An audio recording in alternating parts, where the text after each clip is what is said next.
Hare Krishna, Radhe Radhe. Welcome back to your channel. तो आप सबका स्वागत है। पहले तो मैं आपको बता दूं, आज फ्राइडे है, तो आज हमने लक्ष्मी दीप जलाया है। दर्शन कीजिए। और आई होप आप भी लक्ष्मी दीप दान करते होंगे। ये अष्टलक्ष्मी दीप है, ये आपने भी दान करा होगा। और ये सी सॉल्ट, समुद्री नमक का दीपक है, जो लक्ष्मी जी को बहुत प्रिय है। तो ये तो आप लोगों ने करा ही होगा। आप दर्शन कर लीजिए, आरती भी ले लीजिए। और लक्ष्मी जी बड़ी चंचला है, इसलिए गणेश जी का साथ के साथ पूजन जरूर करना है। तो ये था हमारा आज का फ्राइडे वाला पूजन। अब मैं आपको इसलिए छोटा सा एक वो ब्लॉग में इंफॉर्मेशन दे दूँ। एक तो आपको पहले मैंने बता ही दिया कि कल तो हमारे हनुमान जी का प्रकट उत्सव है। तो आपने क्या क्या करना है, कैसे कैसे करना है, ये मैंने पहले वाले ब्लॉग में बना के आपको बताया। कैसे पूजन करना है, कैसे हनुमान जी की हमने अर्जी लगानी है, कैसे इनको मीठा पान, गुड़, चने और एक और इम्पॉर्टेंट चीज़ थी ना, जैसे मैं बोल रही हूँ, मीठा पान, गुड़, हाँ, लड्डू। मेन चीज़ तो भूल गई, लड्डू का भोग लगाना है ना। ये सब आपने करना ही करना है। तो अब साथ के साथ मैंने इसलिए ये व्लॉग बनाया कि आ रहा है हमारा वैशाख मास। तो वैशाख मास तो इतना इम्पॉर्टेंट महीना है। हम लोग धीरे धीरे वैशाख मास की जो इम्पोर्टेंस है, इनका महात्म्य है, ये भूलते जा रहे हैं। तो ये है, यमराज जी ने स्पेशली कहा था कि कलयुग में लोग धीरे धीरे जो है महात्म्य वैशाख का भूल जाएंगे। तो ये तो ठाकुर जी की कृपा है कि हम लोग बड़ी अच्छी समय पे हमारा जन्म हुआ है कि हमें अभी इन सभी चीज़ों का पता चल जाता है। और इन्फॉर्मेशन भी इधर उधर से, या कुछ लोग अच्छे चैनलों से जुड़े हुए हैं, उनको मिल जाती है।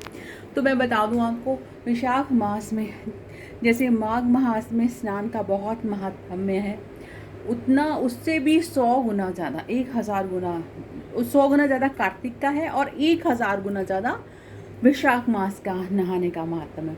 जैसे कार्तिक स्नान का बहुत महात्म है ना, ऐसे वैशाख मास का भी है। तो इसमें एक इम्पॉर्टेंट चीज़ जो नॉर्मली लोगों को नहीं पता है, बिल्कुल भी नहीं, ये मैं श्योरली बोलती हूँ, आपको भी नहीं पता होगी, कि जो हमारे यमराज जी हैं, ये हमारा वैशाख मास का पुण्य चुरा लेते हैं। तो ठाकुर जी ने इसके लिए ये विधान बनाया कि जो भी कोई, जैसे हम सूर्य को देते हैं जल, ऐसे ही एक लोटा जल हमने, जिसमें काले तिल और कुशा डालनी है, दक्षिण दिशा में, ये प्रजा तीर्थ कहते हैं इसको, ओ सॉरी, पितृ तीर्थ, ऐसे करके, है ना।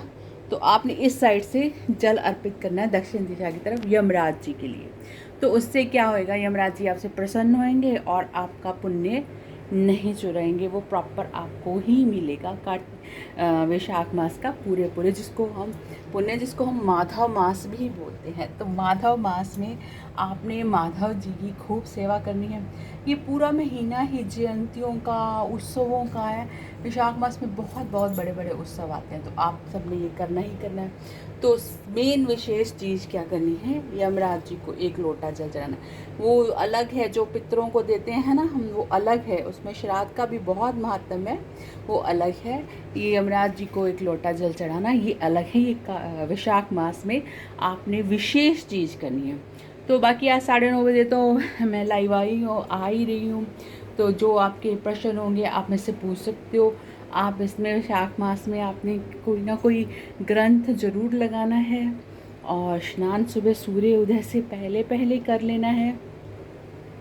और ठाकुर जी की, माधव जी की मैक्सिमम पूजा जितनी भी करोगे, इसमें आपको ऊर्जा, जैसे कार्तिक मास ऊर्जा गेनिंग मंथ है ना, ऐसे ही हमारा ये वैशाख मास, इसमें स्नान दान और प्याऊ लगवाने का, पंछियों को पानी पिलाने का बहुत बहुत महत्व है। तो ये सब कुछ आपने करना है, ठीक है। तो ये छोटी सी इन्फॉर्मेशन आपके साथ शेयर करनी थी मुझे। और लक्ष्मी माता जी की फ्राइडे की पूजा दी दिखानी थी आपको, दर्शन करवाने थे, तो वो हो गया। तो फिर चलते हैं, नेक्स्ट व्लॉग मिलेंगे। प्लीज़ लाइक, शेयर और सब्सक्राइब ज़रूर कीजिए, जो आप नहीं करते हो, रिक्वेस्ट है ज़रूर कीजिए। राधे राधे।